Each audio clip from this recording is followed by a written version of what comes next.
C'était sans doute la femme qui a marqué sa vie et pourtant, il en a eu plusieurs. En 68, Alain Delon, le monstre emblématique du cinéma, a rencontré Mireille d'Arc, l'autre star du 7e art. Le début d'une relation amoureuse qui a duré 15 ans. Ils se sont séparés en 1983, mais pas parce qu'ils ne s'aimaient plus. Je sais pas si vous le savez, pourquoi nous nous sommes quittés, la vérité, avec Mireille. C'est parce qu'elle ne pouvait pas avoir d'enfant, révélait Alain Delon à Catherine Sellac, dans l'émission Thé ou Café. Avant d'ajouter, ses médecins m'avaient dit si elle a un enfant elle peut mourir. Je ne pouvais pas demander à une femme de me donner un enfant pour mourir dans l'heure qui suit et c'est un peu pour ça qu'on s'est quittés. Déjà père d'Anthony, né de sa relation avec Nathalie Delon, Alain Delon a eu 2 autres enfants après leur rupture, Anouchka et Alain Fabien, fruit de son amour avec Rosalie Van Bremen. Mireille d'Arc, elle, a refait sa vie, d'abord avec le journaliste Pierre Barret, puis avec l'architecte Pascal Després.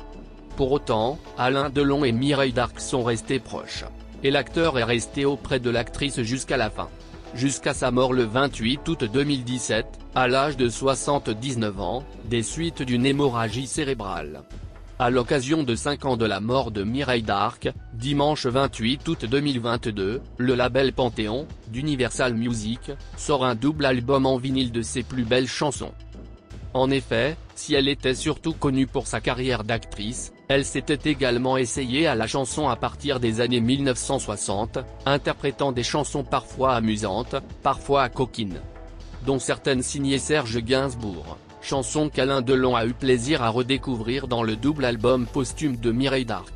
À la veille de la sortie de l'opus, il a adressé une tendre déclaration d'amour à sa regrettée amie et amante.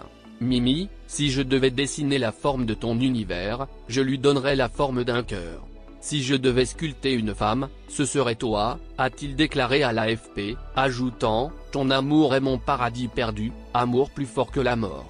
L'acteur est devenu culte, avec une carrière qui dure depuis ses 23 ans.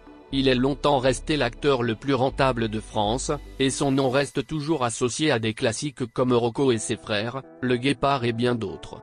Dernier rescapé de l'âge d'or du cinéma d'auteur, il n'a pas réussi à s'imposer à Hollywood mais reste une référence dans son domaine, notamment au Japon. Après un CAP de charcutier, Alain effectue son service militaire à Saïgon. En 1956, traînant à Paris dans des milieux peu recommandés, il tape dans l'œil de Jean-Claude Brialy, qui l'invite au Festival de Cannes, où il se fait remarquer, alors qu'il vit à Rome avec Gian Paolo Barbieri, Davido.